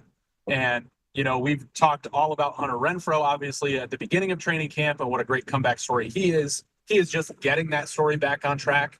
He was in pads yesterday and at practice for the first time in over a week due to a hamstring injury. Obviously, there's a lot of focus on this year's first-round pick, Tetairoa McMillan. He's still developing chemistry with Bryce, but there's good signs. Xavier Legette needs to improve coming off, an up-and-down rookie season. There's some signs that he is, and some signs like his fight Friday night that he's still got a ways to go in that department. But I would say the biggest story right now coming out of that room is Jalen Coker. Coker was an undrafted free agent rookie last year out of Holy Cross, not exactly a hotbed for NFL talent. And he claimed the second receiver spot in terms of yardage last year. Adam Thielen was out for a while with an injury, and Coker really shined in those moments. And he looks like he's improved physically. He seems like he's improved from a playing standpoint. He had a great moment catching that touchdown pass and staying with Bryce Young on kind of a vintage Alabama Bryce scramble and making magic. So, whereas he may have had a quieter first part of camp, you're really seeing him blow up now. I don't think he was ever in danger of missing a spot on the roster, but it was certainly, more competitive this year. I think the intriguing thing will be what they do with Hunter Renfrow, fellow veteran David Moore, and even 6th round pick Jimmy Horn, who I think has enough potential to be worth keeping around, and has had a few moments in camp where he's gotten open and caught the ball. But I think he's got a long way to go in his development. But I do see him sticking around. It does seem like it's down to David Moore and Hunter Renfrow. And I forget the first part of your question because we're so locked in on the receiver. What was the other part, Nick? Well, actually, I want to pivot from that that first part of the question to I guess is it out of, I don't want to say crazy, but is it crazy to think that Jalen Coker could step up and be the number 2 receiver at some point in the season? I mean, I just feel like he and Bryce have good chemistry. It is not crazy to think that. And that's why I think that Xavier Legette's moment Friday night where he got in a fight, threw punches, I mean, that's an immediate ejection, and now you're off the field in an important drive for the offense. And that's not going to sit well with the coaching staff. I know he apologized. I know they had a conversation about it. Dave Canales said that was a great and productive conversation. But second year in the league, you cannot be doing things like that, especially when on that same drive, you're getting a great catch from this year's first-round pick, T-Mac McMillan. Not that they won't be on the field at the same time, because they will. And then you're getting just another great moments and a string of moments from Coker. Listen, it's the NFL in 2025. You're going to need 3 or 4 receivers out there at any given moment, and they can all do different things. So I'm not down on Legette, but it's unfortunate that, he hasn't had those big moments in camp. And then when he had a chance to on Friday night, he really just blew it by getting sent off the field. Carboni, I have a million questions, but I'll leave you with this one. And I have a million questions, but I'll leave you with this question. You've been so generous with your time. All right, so second preseason game in Houston against the Texans on Saturday. I think that's a 1:00 kickoff. What can we expect? Do we see a lot of Bryce on the field? Is he going to play an entire quarter? I mean, again, Canales has kind of made a 180 in his logic of playing his starters more in the preseason. Yeah, and that was the first part of your question that I wasn't able to get to, unfortunately. So now I can. Yes, Bryce Young will actually play a little more, most likely, this Saturday afternoon at Houston. And I think the challenge that the Texans defense and especially secondary presents will be, almost a level up from what the Browns had. So he is supposed to play 2 to 3 series. Going into the first preseason game, it was 1 to 2 series. So the planned workload is a little higher. Now, that can vary whether it's 2 or 3, right? Because last week what we saw was a quick 3-and-out, third down sack, and then punt on the first drive. So they needed to get him out there for the next drive so he could have a long drive, and it ended with a touchdown. So I think it'll be kind of a similar strategy of 2 series if they're both, series of substance, a third if one of them falters short and sputters out quickly. So long story short, we're going to see a lot of Bryce Young this week in Houston with joint practice Thursday, which are always really productive, and then up to 3 series in that preseason game. And then that will be it. It doesn't sound like many of the starters at all will play in that third and final preseason game here in Charlotte against Pittsburgh. Nick Carboni covering everything Panthers. Again, Nick, I have a million questions, but we still got time. The season's early. You know where to find me, Nick. I'm either at camp or I'm 15 feet away from you in my office. So anytime. Good deal. Nick Carboni, sports director for WCNC Charlotte, man. Thank you. And be safe out there. I think it's raining. Be safe. It's wet. We started practice a little late, so we should be dry. Good deal, man. I'll talk to you later. Thanks, Nick. Heard it there. I have some good theories, some good vibes, a lot of things when it comes to the Panthers. So we shall see. We shall see how preseason game number 2 unfolds Saturday at 1 o'clock kickoff in Houston against the Texans. Also happening now. Now. But I think the event is in a couple of Saturdays. Yes. I was trying to make that tie-in. I don't know if I landed it right. But we talk about Clear the Shelters and an opportunity for you to adopt a forever friend and for those animals there at the shelter to have a forever family. Yep. It's so key. It's so key that you help out. So WCNC Charlotte's Vanessa Rufus, a big advocate for animals in our community. She does amazing work and uses her platform to do so, to make sure these pets are adopted, they're treated fairly, they're treated well. Mm-hmm. She got a chance to speak with the folks there in Gaston County regarding Clear the Shelters. In case you missed it, let's take a listen to that interview. A really good interview here.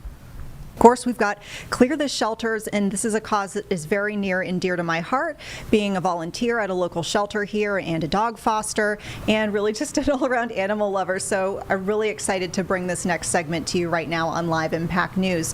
Right now we have Gaston County Animal Care and Enforcement joining us here in the Live News studio. So thank y'all both for joining us. We have Ariel Hensley and we have Captain Kyle Yancey, both joining us from essentially the animal shelter out there in Gaston County to talk about your Clear the Shelters event that's coming up on Saturday, August 23rd, and also some of your adoptables. And I just can't wait for folks to see these pictures because they're absolutely adorable. Thank you both for joining us. Thank you for having us. Yes, thank you. All right, so let's start off with Clear the Shelters.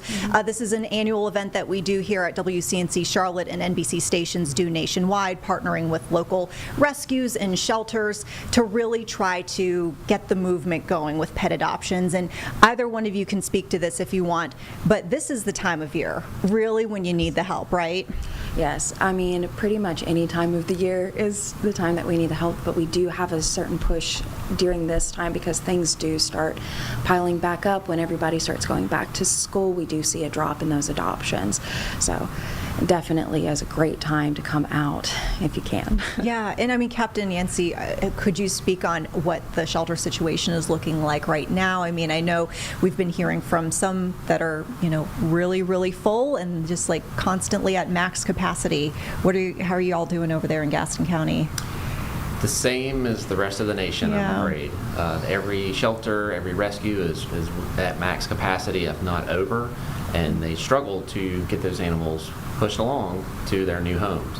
So this is one of the nationwide events that's sponsored by Hills, and we want to make sure that we're part of it, that everybody else in our community can come out and find another pet for their loving home. Yeah, I mean, we talk about the fact that obviously this is really big about adoptions, but also it's just great to spread awareness too about the animal shelters and rescues and what they need.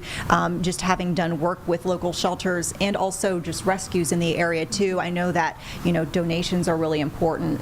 Getting fosters, to step up and help with, a little bit with the overcrowding situation. What do y'all need over there in Gaston County on that front, other than adoptions, and what sort of programs are there for folks who feel like, maybe if I'm not ready to quite adopt, but I still want to help, what can they do? Yeah, there's some great opportunities in every shelter, but we know in Gaston, if we have volunteers that can come do anything, if they just want to come help, do laundry and wash dishes, or just take a dog for a walk, or take a cat for a walk in a stroller. I mean, any of those things are helpful. I'm sorry, I'm just picturing it. It's a thing. And it really helps diminish their stress level. And so when an actual person comes in looking to adopt, they see this animal that is a lot less stressed, is and they can get a good concept of what it's going to be like to have this animal at home. Yeah, and I mean, you were telling me kind of offline before we started the segment up here, the fact that it does seem like you don't have major barriers to be able to come in and volunteer on that front, that type of volunteer work. So how do folks actually get in the door with that? Do you go online, fill out a form, or you just email someone and say, hey, I feel like I want to help out? Yeah, we encourage people that if you have spare time, just stop by. You can fill out an interaction form and just understand the rules and regulations. And then they can take the dog for the day and take it to the park or take it to get a pup cup or anything just to help reduce that stress. It gets them out for a while and also helps our staff not have to take that animal out for an extra amount of time. They know that they got a vacation that day and they were able to enjoy outside time. Yeah, I mean, you alluded to the fact that there is the element of kennel stress, and we've done stories on that in the past here on WCNC Charlotte, just about how that can take a toll on animals being inside a shelter for a long duration. It's a very unnatural type of living environment. Obviously, the shelters do everything they can to try to make it as hospitable and healthy as possible, but, long term, at a certain point, it just doesn't feel good mentally. But this element of daycation, getting out for a little bit, even a fostering situation, get out for several days, that can make a big difference in how the animals feel and how they present to potential adopters too, right? Yeah, absolutely.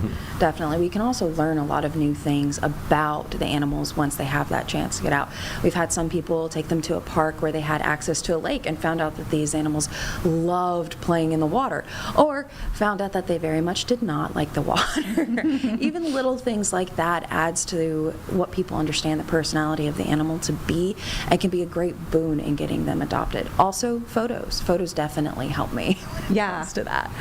I've done actually a daycation program multiple times with the shelter where I volunteer, and I've actually seen in real life the benefits of a daycation program in that I've taken a dog out once, taken photos, basically gotten some notes. I walked him around the park, saw how he might have interacted at far with other dogs, what the reaction was. Kind of do it all safely, because you don't want to just do like face-to-face meetings, like first time, you don't know how the dog's going to react, but really controlled test environment, if you will, to see how the dog might react if he hears children laughing at the playground or something, and then pass those notes along on social media, and actually have had in multiple instances folks the shelter and are like, I want to foster this dog. It makes a difference. Definitely, it absolutely does. So with that, we do want to talk about some of your adoptables, because it sounds like some of these dogs and cat, we have one cat to talk about. Oh, so adorable. I can't wait for you to see her. And these are long-timers. Yeah, every single one that I sent you has been there 30 days or plus. And I believe Fluttershy is our longest resident at this point. Yeah. And they're all absolutely phenomenal dogs and cat. King we have, who is... And we have a photo. Yes. So I'll just, if you ever want to look, there are little graphics that we've made. Oh my goodness. You can see he's absolutely gorgeous, and just the...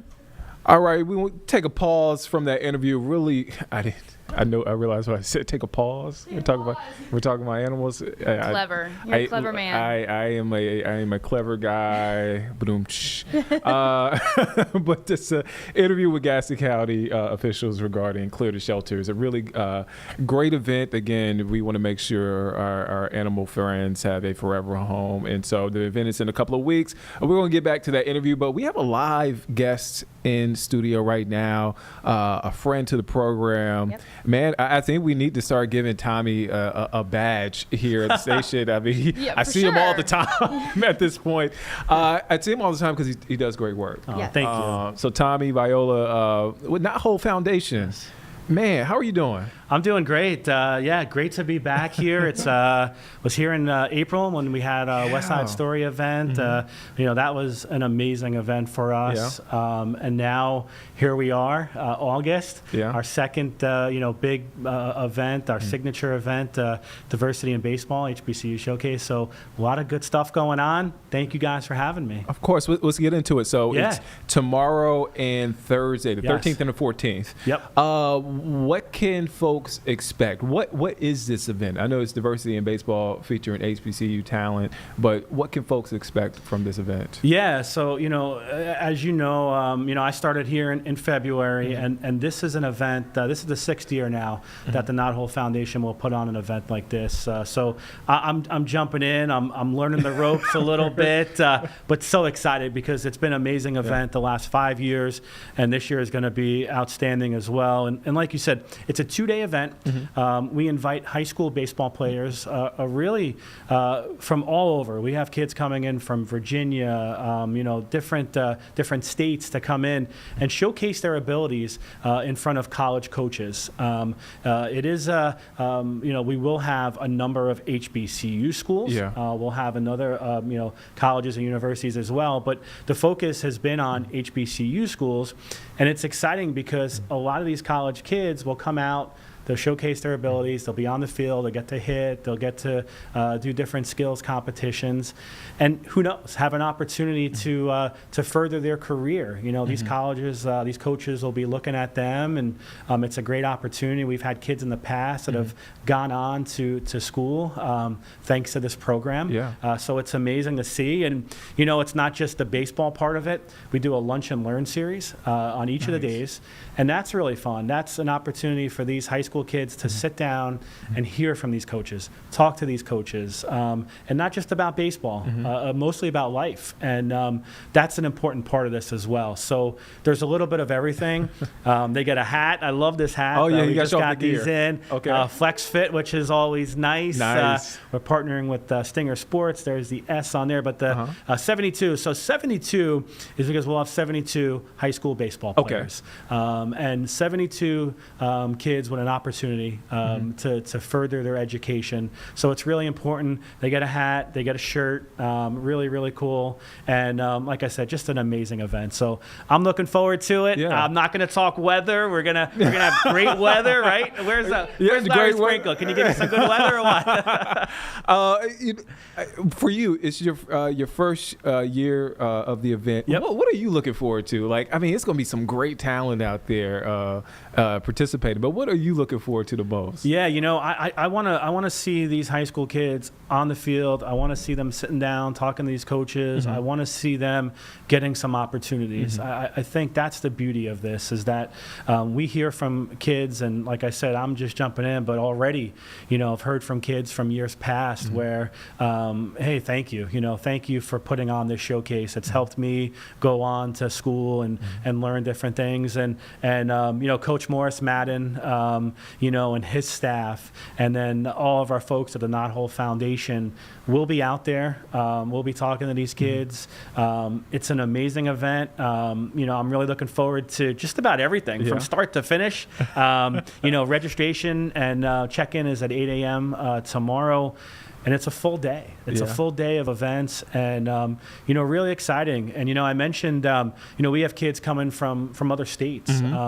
We have about 5 or 6 kids driving from Virginia right now to get here, and excited to welcome them to Charlotte. So it's a great event. It's a number, there's a number of events that we put on, but this is a really, really special event. I was about to say, you guys stay busy, Knothole Foundation. I'm busy. I'm like, man. And there's, when you talk about HBCU baseball, and I know there are going to be other schools outside of HBCUs there at the showcase, but man, there's some really great baseball being played. I off the top of my head, I think of Bethune-Cookman. I think they won the SWAC recently. I know FAMU has always been a powerhouse.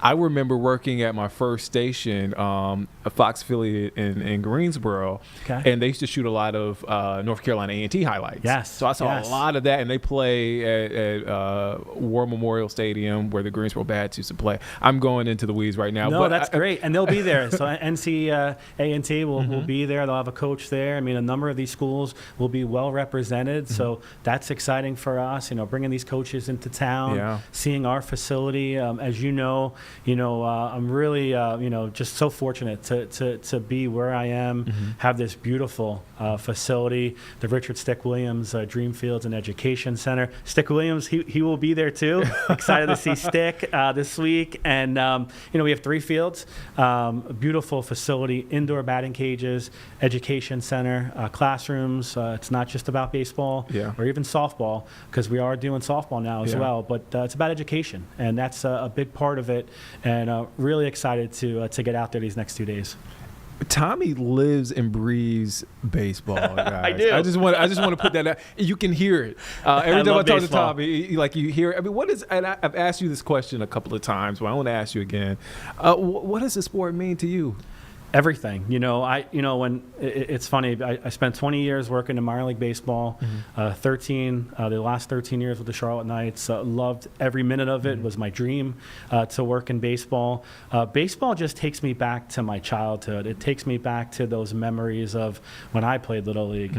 My dad, teaching me the game. I just took my son to a baseball game this past weekend, and sitting in the seats with him just makes me think of those memories and the childhood of being there with my dad and watching games, and that's important to me. And my grandfathers, we were a baseball family. I think it's funny, probably wasn't the greatest student in high school or college, but if it came to baseball, I always remembered everything. I could tell you, stats and different things, but, there's not too much else that I've studied and researched over the past, certainly not like baseball. So I just love baseball. It's a great sport. And, I think for me now, getting this opportunity to work with kids, it's just so much more rewarding. It really is. And nothing against all the professional athletes I've worked with over the years, but seeing these kids that drive in their eyes and wanted to succeed and want to become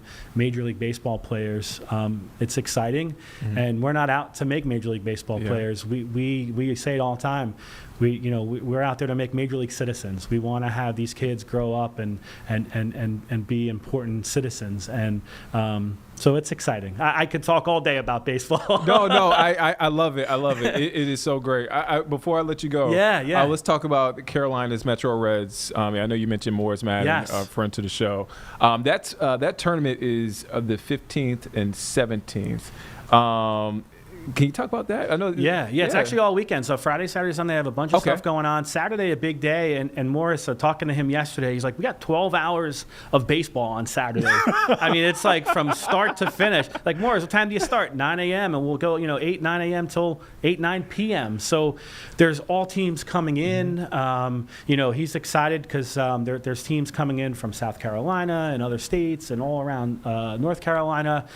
Former Major Leaguer Pokey Reese is bringing a team in. So it's youth baseball, tournaments throughout the weekend. Really exciting. For me, being at the Dreamfields every day and seeing the Carolinas Metro Reds and getting to see them, it's been exciting, and their staff is second to none. Morris and his team, former minor league players, a guy by the name of Mo Hill, just a legend in baseball. Legend. You know Mo, absolutely. Mo, He's there all the time. I talk to Mo all the time. Love seeing him, and it's just a great group. They have the best interest of the kids. They all have such big hearts, and it's an exciting tournament. Fans are welcome to come out this weekend. There's a game Friday night. Come out Saturday all day, and just spend some time watching youth baseball. It's exciting. I have a great Mo Hill story. I did a story with Mo. That was last summer, I believe. And when I called him, he was kind of skeptical. He was like, "Okay, I'll do it." Yeah. And so we met, and it was hot outside. We talked for about an hour, and he is just one of the nicest people. Yes. I was like, I don't know how this interview is going to go. But you could tell his love for the game. He pours into these kids.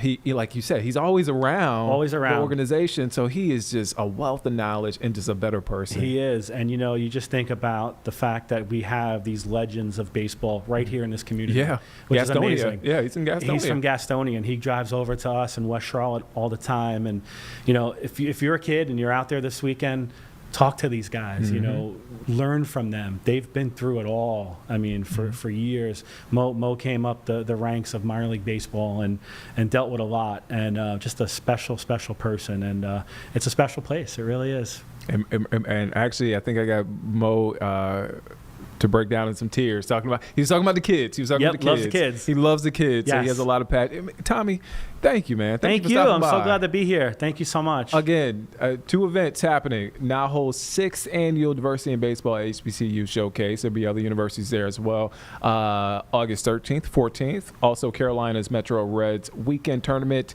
You talking about 12 hours of baseball a day? Yeah, on Saturday. Absolutely. This Saturday. Yep. August 15th through the 17th. Tommy Viola, Naho Foundation, the man. Again, we got to get you a badge, Tommy. I'm ready. I'll wear it proudly. Hang on for a bit. We're going to switch around. It's live impact news, so we kind of pivot as we go. All right, so where we want to go to? We want to go back? Okay, let's go back to Clear the Shelter. Again, the event is in a couple of weeks. Vanessa Rufus got a chance to speak with the folks there in Gaston County, and why it's so important for you to get involved with Clear the Shelter. So let's take a listen in. Like literally, he is quite large. And he's so loving and so sweet, and a lot of those behaviors that typically put me off of shepherds when it comes to like the mouthiness and stuff, he just doesn't have. But unfortunately, he's been there for so long, and as you can see, he's an absolutely gorgeous dog. Maybe not exactly the kind of thing that somebody would be expecting a shelter to have, but we do have a wide variety of animals available for adoption that will, I promise, be exactly what you're looking for. I mean, he looks so cute and sweet, and he's 7 years old, and I don't know if I've shared this before. I'm a huge senior softie. I love seniors. I joke that we run a retirement home at our home because we have 2 resident senior dogs, and frequently take on senior foster dogs as well, with either, you know, they're just aged or they have medical conditions, special needs.